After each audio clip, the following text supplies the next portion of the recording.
Hello, everyone, and welcome back to another episode of the Bridging Impact Podcast, the podcast that passes wisdom to the next generation of athletes, coaches, and parents. And today's guest is the one and only Stephen Mackey. Stephen is a player development coach, keynote speaker, and founder of 2 Words Character Development, one of the top leadership and character curriculums in the country. In our conversation today, we discuss his character curriculum, his 6 pillars, ways that coaches can reward the behaviors that they want to see. We talk about the number one issue athletes are facing in the country and so much more. So without further ado, let's dive in. Welcome to the Bridging Impact Podcast, Stephen. I'm thrilled for our conversation today to talk and connect the dots between sports and life lessons. I know that character development is big for me, and I know obviously it's big for you. So welcome to the show. Hey, thanks so much. Glad to be here.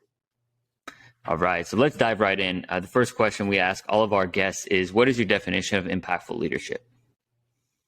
When I think about leadership and specifically impactful leadership, I think of just the simple idea that you would give the best of you for the best of someone else, that you would deploy your talents, your abilities, your resources, your influence in service of another person.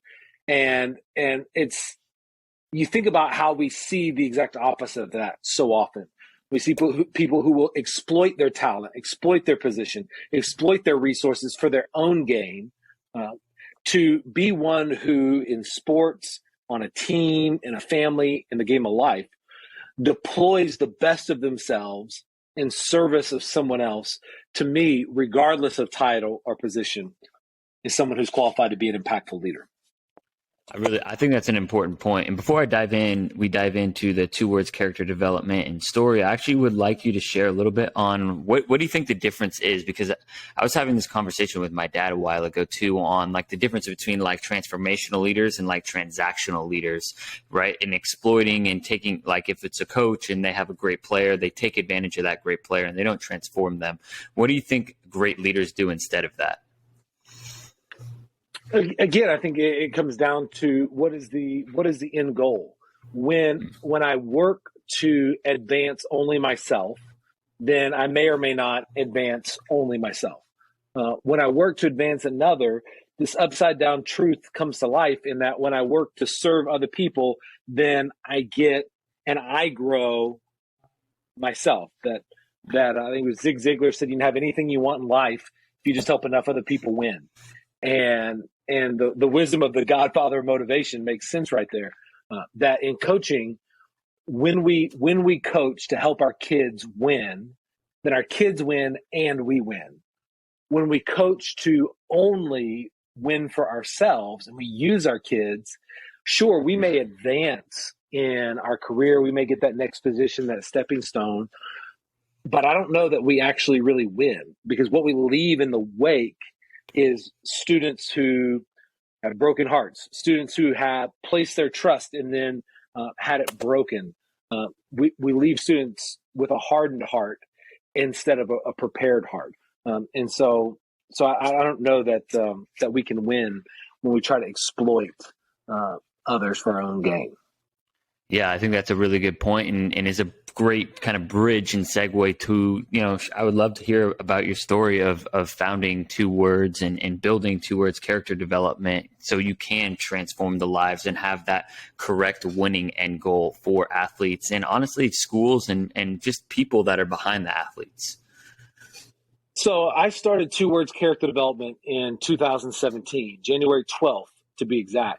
And I was sitting on my couch outside of Dallas, Texas, and a buddy of mine said, man, your favorite part of the week is when you get to work with athletes.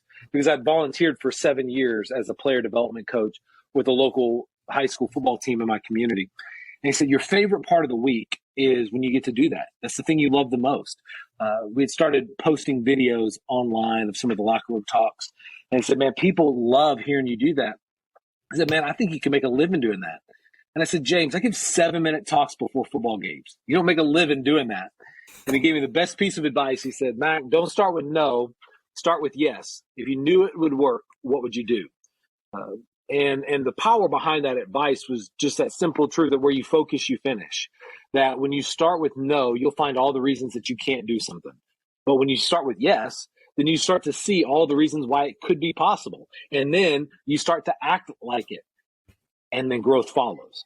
And so as I said, well, if I knew it would work, I'd make a video-based curriculum so that I could be the player development coach for every school in the state of Texas. And it'd have a 7 to 10 minute video lesson. There'd be a workbook with lessons for coaches and captains, athletes, and the family. I'd make new lessons every year, make it a subscription base, and I'd be the player development coach for every school in the state of Texas. And he said, great, man, you got a plan, go do it. And so I went to my wife and said, what do you think? And she said, I think you can do it. You'll be great at it. And I said, perfect, because I just quit my job, so we're all in. And over the next few months, I thought, man, I got to find 30 schools, and I'll speak, I'll preach on Sundays. And very quickly we hit 30 schools and then 100 schools, and now we're in over 1,000 schools in the state of Texas alone, and schools in 13 other states across the U.S. And it's just been a great privilege to get to speak to the smallest of schools all the way to national champions at Clemson and Oklahoma, and these massive big time programs and everywhere in between. But at the heart of it is a simple idea that championship people win championships. And I believe that with all of our heart, that the greater and the stronger someone's character is, then the more that character, which requires zero talent, will amplify the skills that do require talent. That the harder, that when someone by their character is a hard worker, just that blue collar, put on your work boots every morning and get up and go to work. When you get that blue collar work ethic, well, it doesn't matter if you're in the weight room or you're in film, you're in the classroom, you're on the field. When you have that work ethic is going to drive you to get more out of what you do. When you're a person of integrity, you won't disqualify yourself by not keeping your word or holding to the standard, be it by what you do on the weekend or in the classroom or wherever that may be. And when you're service before self, and that's just a part of who you are, then you become the ultimate teammate, the one that every teammate wants. It's funny when I talk to student athletes and I ask them, I say, hey, describe to me the ideal teammate. Like if Elon Musk created a machine and he could just pop out the perfect teammate, right. What kind of teammate would you want? And inevitably they tell me hardworking, accountable, respectful, leadership. They usually ask for 10 things, and usually 10 out of 10, sometimes 9 out of 10. They all have nothing to do with talent. They're everything to do with character. Because intuitively, we understand better people make better teammates. Better teammates make better teams. Better teams are more successful. And so the work that I do now not only helps student athletes and coaches become the teammates that they want to be, that they would be successful in the game of sports, but we understand that these characteristics, these traits, they last beyond sports, and that it sets them up to be successful in the game of life. And as much as I want our student athletes to win in games, I want them to win in the game of life even more. No, I love that. And I think I want to almost go back to what you were talking about at the beginning for people for young coaches like myself, who, you talked about how you were volunteering for those first 7 years as a player development coach, right? Like I'm sure those first 3-4 years, you had no idea what this was going to turn into. And, now there's like the comparison of like, oh, I'm just coaching here. I'm doing this right now. But like, if you have that kind of yes attitude, like, yes, this will work. Let's kind of work towards this. Like we can actually really create something that's, amazing and of service to others. And then there's the other part of it. It's just like teaching that work ethic and service before self and integrity. Those things are so important to teach young people. And I'd love to dive further into like how you teach those and how you make videos and help young people do that and turn it from like an idea and intellect into action. Yeah, well, let's start here in this idea that I'm just a young coach. I'm just a coach that has 12 guys on my team. This idea of just a coach, there's not much that gets me fired up and frustrated in the world, but that's one thing that'll piss me off real quick, because there's no such thing in my mind as just a coach. When you think about what it is a coach does, okay, when you take serious the profession of coaching, especially at the secondary and middle school level, when you're working with students, the role of coach is quite possibly the most important role in America.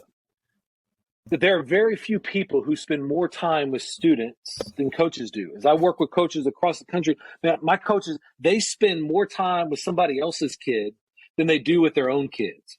That they're waking up early and they're staying up late. The sacrifice that they go through, the training, the preparation, the certification, the expertise that is required, on top of their teaching responsibilities, on top of their family responsibilities, on top of, oh, wait a minute, we're not just coaching a game. We are driving buses. You're doing laundry. You're playing counselor. You're a father figure, a mother figure. You are navigating and refereeing high school drama. You are helping middle school students figure out deodorant and how to remember a stinking lock combination. The amount of things that a coach does is almost impossible to calculate. And on top of all of that, there's maybe no one more influential in shaping and forming the foundation of leadership and of character and of work ethic in the life of a young person than a coach. And that's done not just in their words. In fact, the words are really just the beginning. If you think about, and research shows us, if you think about a continuum of the impact of a coach to transfer, it's called life transfer skill, to transfer from athletics, these long shelf life skill sets, character, leadership, to take them from athletics and to put them into the game of life, to do nothing and to simply say, hey, watch me and do what I do. Like, I have great character. I'm a great leader. So just do what I do. That's a very implicit development. If you take the next step from modeling to then teaching, to where you begin to speak. So you not only model it, but you talk about what you're doing and why you're doing it. That's the next step. But even there, studies would show us that it's still pretty limited transfer. That to really get the impact that we want to do, we have to model, we teach, then we have to go through and we have to create opportunity within athletics to practice these ideas in athletics. And then once you give them the opportunity within that context, then you take the next step and you help them create the opportunities beyond sports. So to take the things that we practice in sports and then to apply them outside of sports. And that allows you to go from kind of this implicit to explicit development. And the number one factor that researchers have found, the limiting factor in how well student athletes transfer these skills is the coach. The coach is the number one limiting factor on how well those character and leadership and all of those traits pass through athletics and into life. And so this idea that we're just a coach is nonsense. That for many of our students, as a coach, you're going to be on their Mount Rushmore. You're going to be one of the foremost influential people in their lives. So the idea that it's just a coach is nonsense to me. That the comparison trap would have us look at what someone else does, would have the coach of a JV basketball team look and say, man, I'm not doing what Mackey's doing, so what I'm doing doesn't matter. Nonsense. Comparison has a way of making you feel too big or too small. Whereas humility, knowing who you are, so you don't have to prove who you are, has a way of keeping you the right size. And when you are that right size, then you're going to give the very best of you to the best of your kids right there.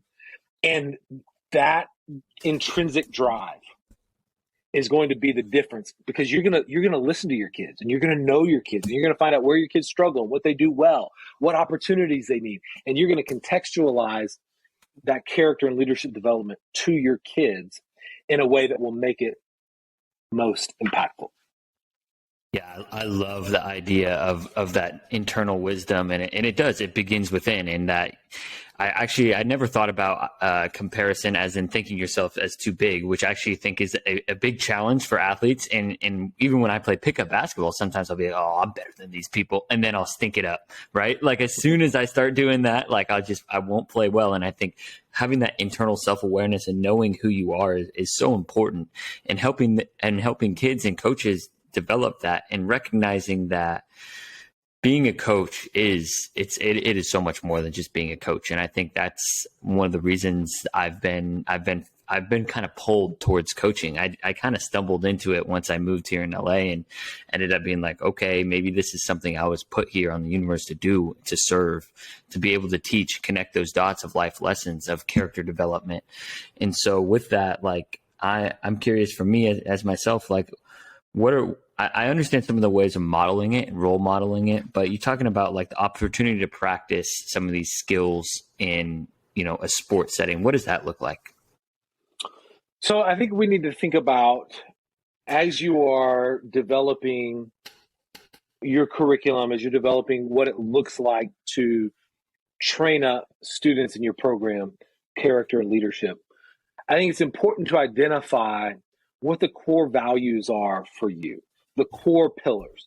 And it doesn't have to be very many. For me, there are 6. I call them the 6 pillars. And they're the only 6 things I talk about. And if you listen to any of the speeches I give, anytime I talk to student athletes, there are really only 6 things I talk about. And they're the 6 pillars. My curriculum is built on them. Tough people win. Integrity over everything. Growth follows belief. Excellence everywhere. Relentless effort. And service before self. And I chose those 6 not only because I believe that they're right, good, and true, but because as I've worked with teams from 6-man to national champions, I've found that whatever core values a team has, they can fit under the umbrella of those 6 pillars. And so then as we think about those pillars, whatever your pillars are, you have to define them in a contextualized way. That to have a Webster's dictionary definition of it doesn't do you much good. But to sit down with your student athletes and to ask them, what does it look like? What does this term, this idea mean to you? And to get the ideas and the nuances from each of your players. And if you got a small team, it's a lot easier. If you have a big team, you do it representatively. But you define those terms in ways that are nuanced to your team. And then from those, you create a team definition. And what's interesting is that definition can change from year to year as your team changes. That one way you could say is, no, this is what it means to be a part of the program, and you live into that. But another way is to say, no, we're going to keep this idea, but we're going to nuance the definition based on the team and the makeup that we have. And so you have that working definition that's agreed upon as the team. And then I think the thing that really allows you to really personalize it is to talk as a team about why these ideas are important to you. So as you've agreed upon these terms and you define these terms, I think it's important to personalize why those terms matter for you. So for example, we talk about service before self. If we were on a team and you said, Mackey, why does service before self? We've agreed upon this as a pillar of our program. We've defined this. Why does this matter to you? Well, I would say, Coach, I was born to a teenage mother. My mom was 16 years old, blonde hair, blue eyes, father, older black man. We lived in a small Texas town where racism was far from gone. And person after person, statistician and researcher alike would look at me and say that I was going to be a failure. Less likely to graduate from high school, go to college, more likely to be arrested by my 18th birthday, and to live a life of poverty. They said I would be a failure.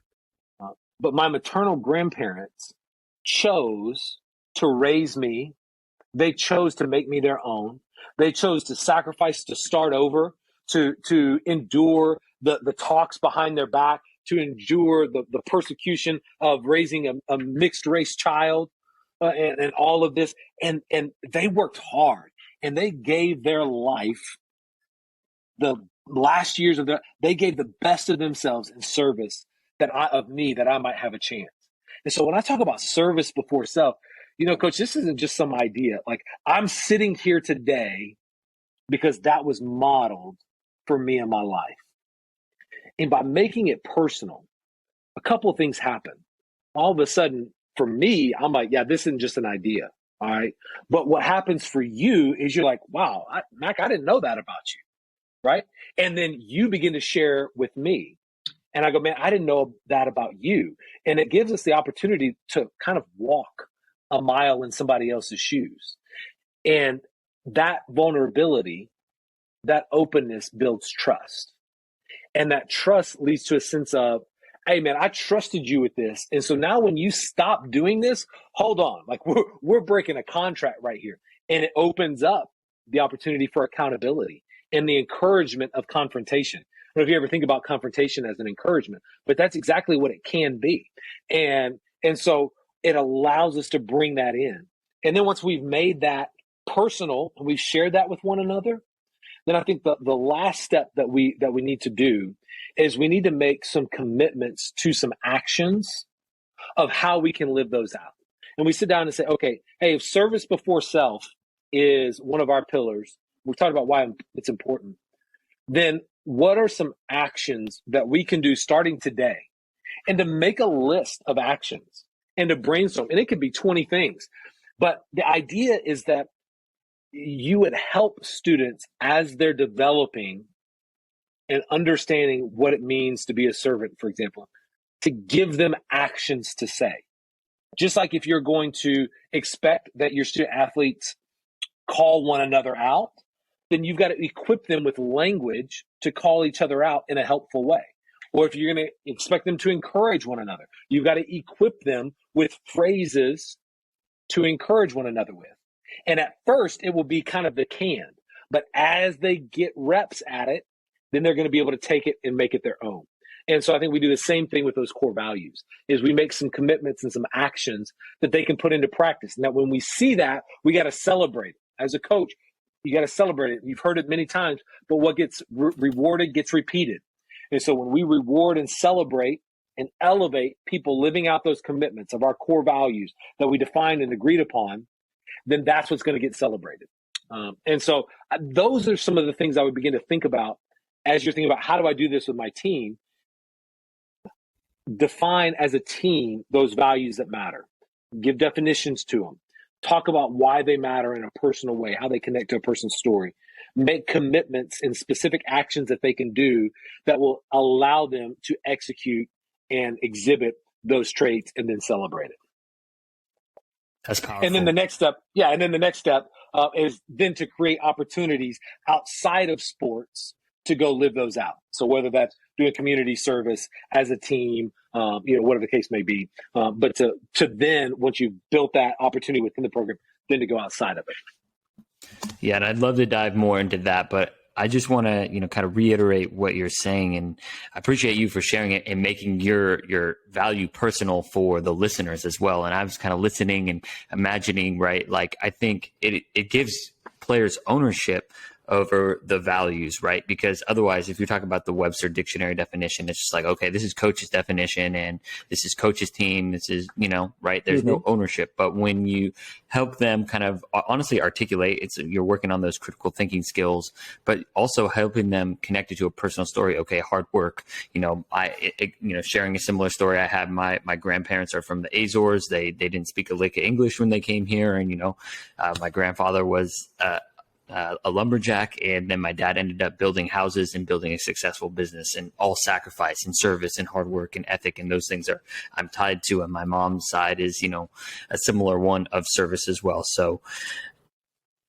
with that being said, I feel like I really like connecting it and making it personal, but I would love for you to elaborate a little bit more on how and you touched on a little bit with community service, but I'd love for you to expand more on taking this character development, beyond the game of sports. Yeah. So I think that when you look at the beyond the game, I think you want to think about, as I talk about these traits, have I thought, are they applicable, or how are they applicable outside of sports? And have I articulated that? Because if what we are teaching isn't applicable outside of sports, then what's the point in teaching it? Because we can teach things that will help them be successful in sports and be beyond. But if we're only teaching this, it's like we're wasting that opportunity. And so I think just even that forward thinking of, okay, how will this apply outside of sport? How does this allow them to live out?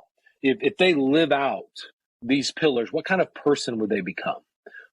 How would they be known? How would they be talked about if they live these core values out?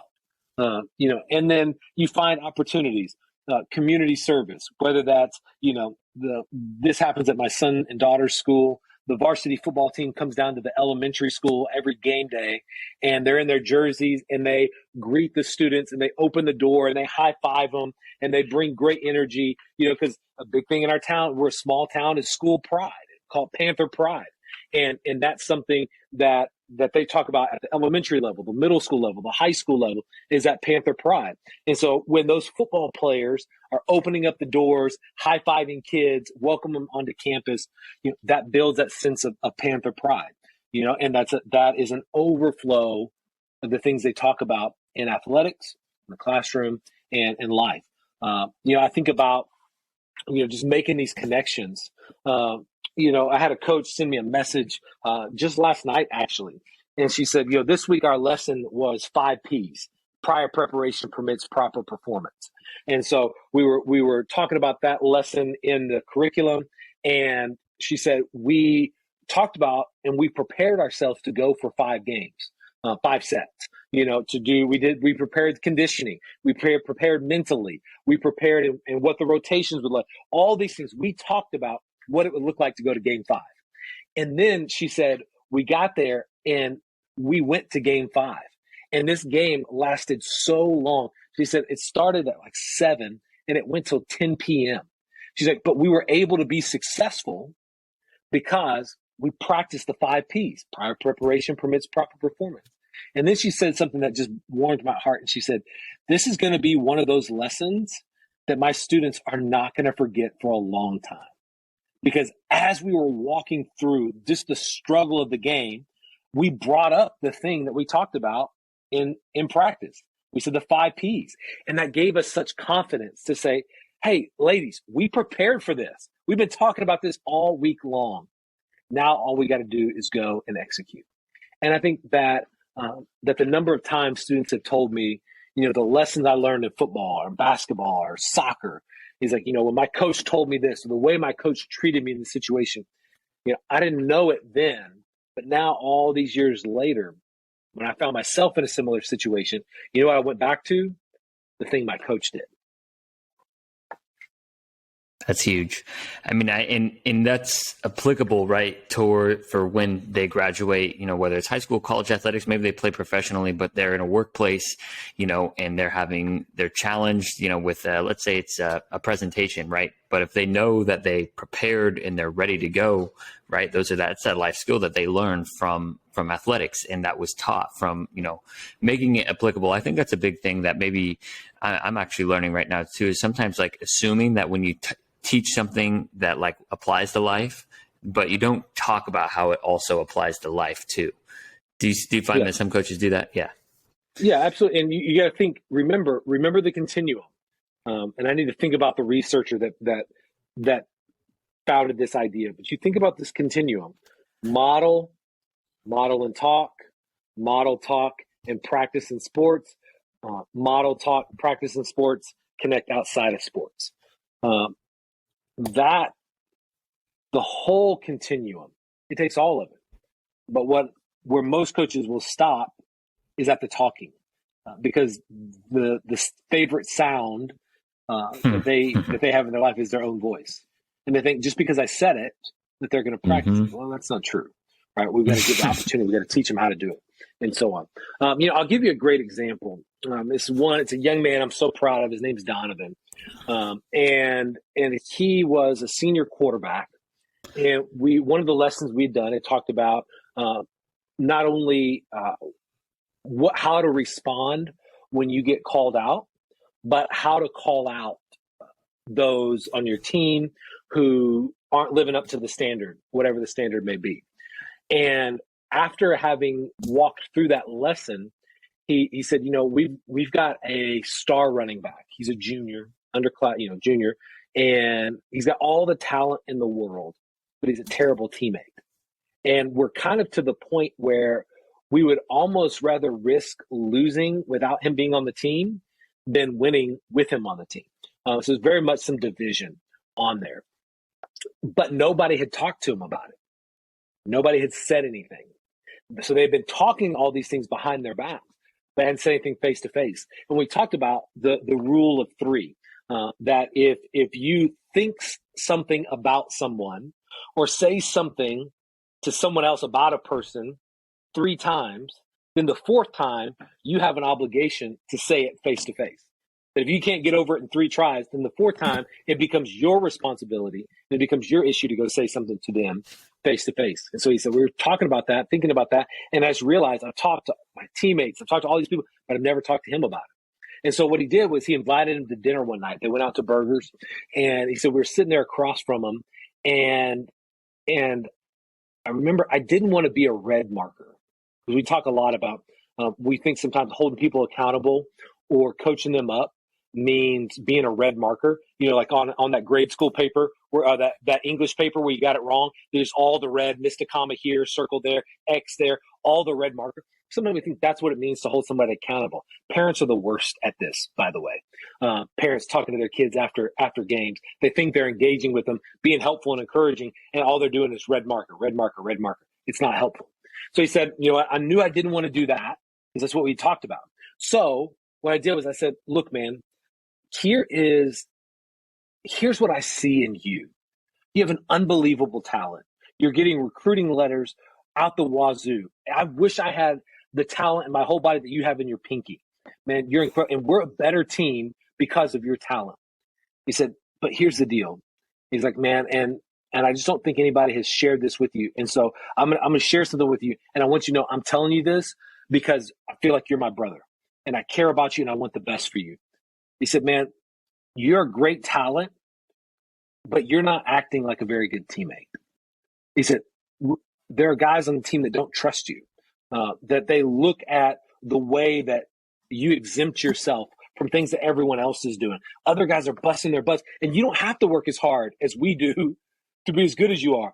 And it's like, but that lack of effort is noticed, and it's causing a division, man. And look, we can't reach our goals this year if you don't become the teammate that I know you can be.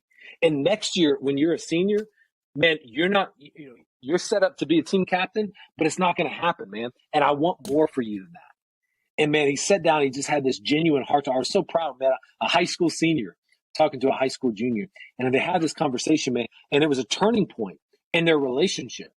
Because this kid, he knew he wasn't a good teammate. He knew he was relying on his talent, but nobody had ever called him on it.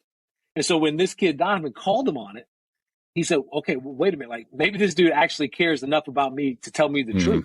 And they became better friends. Doesn't always work out that way, but it did in this moment. I was so proud of him. I thought, man, if he could learn to encourage by confrontation in sport, man, what a skill moving forward in the workplace and in the game of life.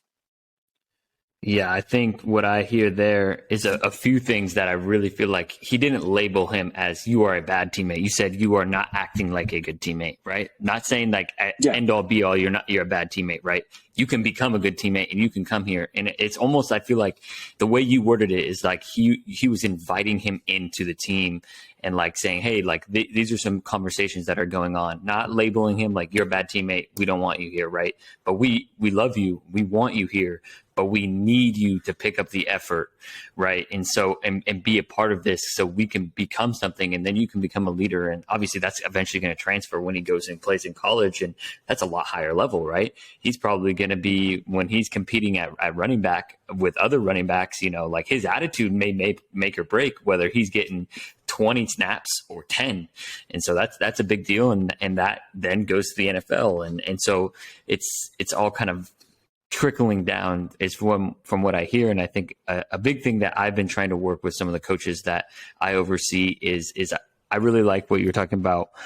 If reward and repeat, right? Like if they are doing a great job at something with character development or skill, then you have to reward them. And then that becomes what they repeat. And so I'd love for you to like expand.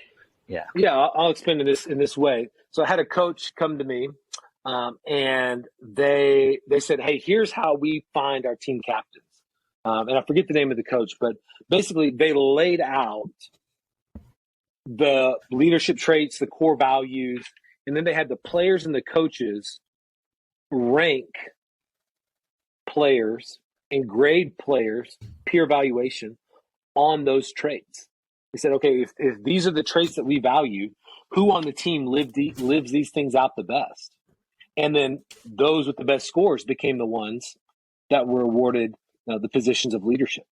And I thought that was a really interesting, way to go about it, as opposed to just having seniors or just having certain talented position guys to go. And not to say that you can't have seniors and talented position guys and guys who are graded out well by their peers, that you could have a combination of the all. But that's an example of valuing your core values, is by grading one another. Even had a coach, a great friend, who would have the players grade the coaches based on their core values, to say, hey, as a coaching staff, do your coaches live out our values?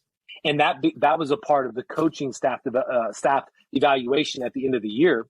So it wasn't just top down, but it was player to coach and coach to player. Yeah, that's big. I know sometimes I ask for feedback from my players, and they look at me like I have like I'm some mythical creature, because they never get asked that. They're like, feedback for you? Why? I'm like, I'm trying to become a better coach, just like you're trying to become a better player, right? And so maybe I need to be a little bit more specific in that and tie it and relate it to values.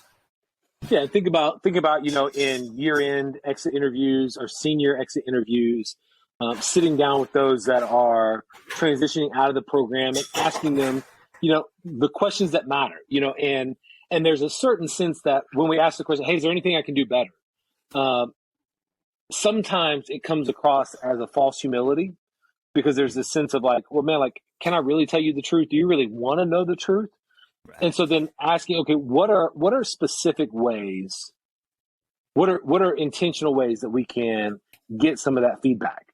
Well, asking, hey, on a scale of 1 to 5, how did this coach do on these core values? What were the things that coach did that were most helpful to you? What were the things that were least helpful?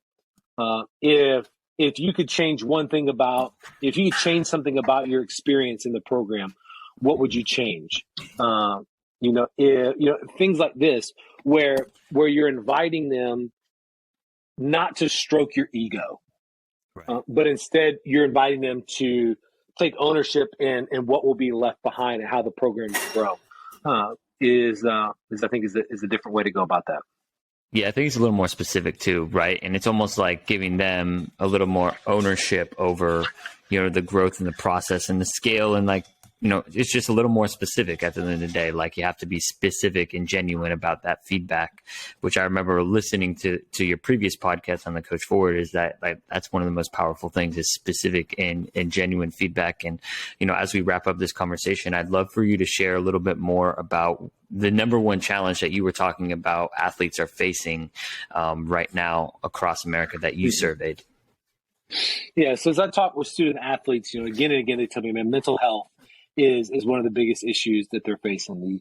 The anxiety, the worry, the pressure, the depression, the riding the roller coaster, even the suicidal ideation. These ideas and these things are not at arm's distance. They're very close and personal for student athletes. And I think that obviously you want to make sure you're connected to the professionals, the mental health professionals in your world, be that the counselors at your kid's school, or those that are, in your local community and that you can work with. But I think there are things that we can also think about that will help us help students. For example, when I asked them, I said, what does it feel like when you say you're struggling with mental health? One student said, man, it feels like I'm always striving, but never achieving. Nothing is ever enough. It's like I live on this hamster wheel, and I could do 99 things right, but all I can think about is the one thing that I did wrong. And that one thing is overwhelming. And then I work and I work and I push to get that one thing right. And then something else goes wrong. And I have no space to celebrate the 99 things that I got right, plus the thing that I got right. And then the second time, because there's something new that's wrong. And in an attempt to always be growing and always be getting better, we've suffocated the space to let students be proud of themselves and to celebrate how far they've come. and to let kids be kids and be excited about what they're doing in this pursuit for college scholarships, getting drafted, and all these things. And we forgot to let kids be kids, to let them be proud of themselves. And that's why one of the things I encourage not only student athletes, but parents to do is to have what I call a meaningful check-in at least once a week with themselves or with their student athletes. And a meaningful check-in is you ask 3 questions. Number 1, what are you proud of? This week, what are you proud of? And to, as a parent, take note of the things that they say. At first, it's going to be hard for them to answer. All right. They're going to stumble and mumble and fumble through some words because students aren't asked to be proud of themselves very often. But over time, as you continue to ask this question, they'll learn to be proud of themselves and they'll be able to communicate that and learn to articulate that. And I think the importance of that is that I'm convinced growth comes from pride, not from shame. But too often what student athletes will do is they'll try to shame themselves into growth by using negative self-talk. The worst language a kid will ever use is the language they use for themselves when they screw up. They'll cuss themselves out up one side and down another, trying to shame themselves into growth. Never happens. Doesn't work that way. I think that growth comes from a sense of pride, of knowing your value and worth, knowing that value and worth is not found on the other side of accomplishment, but is found right here. The fact that there's breath in your lungs. And so to help them build that pride muscle, the good pride, and celebrating them for that.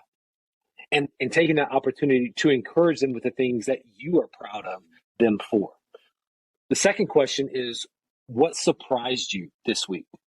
And the value of this question is it invites student athletes to be curious about their world, to not have to be right about everything all the time. Because that's typically what gets celebrated in our world. Those that know all the answers, that are one step ahead. You think about in TV, we will cheer for a bad guy if the bad guy is one step ahead of the good guy.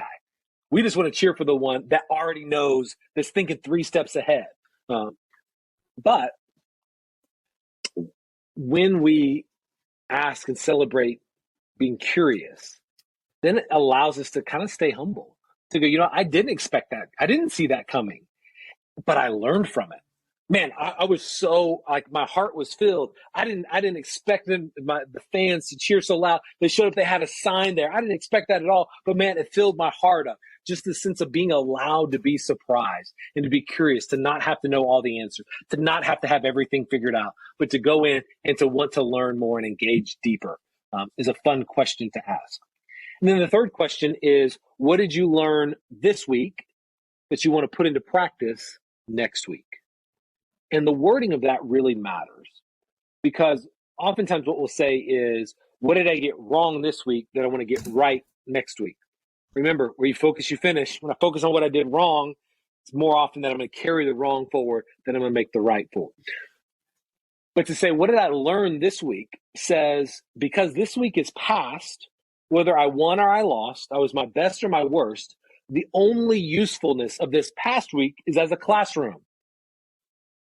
So I learn, and now I want to apply moving forward for next week. That allows students to step in and to acknowledge that sometimes things don't go right. And yet, you can still learn and grow from it and be made better because of it if you choose. And so that's what I call a meaningful check-in.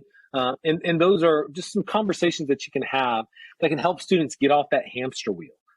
Get away from that anxiousness and that sense of striving but never achieving, and just being proud of who they are and where they're at and what they've done, not finding their value and worth in their performance, but finding that in something bigger than themselves, like a purpose. Yeah, I love that, because I feel like the comparison trap is even greater for young athletes, because they're on social media and they're like, oh, this athlete's already, he can make 10 threes in a row and I can only make 5, right? And so this gives them the opportunity to be like, what were you proud of? What were you surprised? And sometimes maybe like they surprise themselves, or their teammates surprise themselves, and, connecting to those values, and then, asking, what did you learn this week that you can apply to next week, instead of, what did you do wrong, right? That way they're able to be like, we're all works in progress. Me and you are works in progress, right? Like I'm going to probably learn what I could have done better in this podcast to interview better in my next podcast. So just inviting that continuous growth. So for our last segment, what are your final words of, advice for the young coaches and parents? And then where can people find you and connect to your message? Yeah. So I think that the greatest gift that we can give young people is the opportunity to build a championship character through athletics, that they can find their purpose through sport, not in it. Mm-hmm. And as adults, we have to be careful, very, very careful, that we don't get it mixed up. That in our excitement and fervor to support them in their success in sport, that we don't elevate success in sport over success in the game of life. That I would rather lose a game and win a kid than win a game and lose a kid. And I would hope that that would be the mantra of all coaches. And that's not to say that you don't want to win the game. Right. It's to say that you want to win the kid even more. As a parent, that's not to say you don't want your kid to get that scholarship. It's that you want your kid to be successful in the game of life more than you want them to get that scholarship. Too many adults, parents and coaches alike, will sacrifice a kid's character, investing in a kid, caring for a kid in the name of a victory. And I think that's really short-sighted. And so I'd encourage you to stay away from that. As far as being connected, you can find kind of all the work that I do, my speaking with teams and businesses, my curriculum, as well as my Wall Street Journal best-selling book, The Locker Room, which talks about a lot of these ideas that we discussed today, specifically the 6 pillars, and applies it in a teaching story to a team, and to a situation. You can find all that at mackeyspeaks.com. The book is called The Locker Room, How Great Teams Heal Hurt, Overcome Adversity, and Build Unity. And the companion workbook guide, the curriculum guide that we wrote to go alongside the book that follows chapter by chapter and is great and designed for teams. It gives key takeaways, a deep dive teaching, reflection questions, and exercises for you as an individual and for you as a team. It's going to be made available November 16th, wherever books are sold, Barnes & Noble, Books A Million, independent booksellers, Amazon, wherever you get books, you can get that workbook guide alongside the book, The Locker Room. And would love for folks to be able to pick that up and work through that and work on not only building their core values, but living those out and doing so in a way that heals hurt and builds unity. I love it. I'll be purchasing that soon. I appreciate you so much for your time today, Stephen. Thanks for coming on and sharing your wisdom with our audience. You bet. Appreciate you, brother. Thank you for listening to this episode of the Bridging Impact Podcast. We'd love it if you would like, subscribe, leave a comment and a review on whatever platform you're on. It's the best way to help us grow. We appreciate you for doing that. We'll shout you out on social media. I'd also love if you connected with me on social media. Let me know your thoughts. And this is why I do it. I want to share knowledge and wisdom from experienced leaders to people like yourself and myself, so we can have this dialogue and move forward, make an impact on the world. So stay tuned, stay subscribed. Cheers.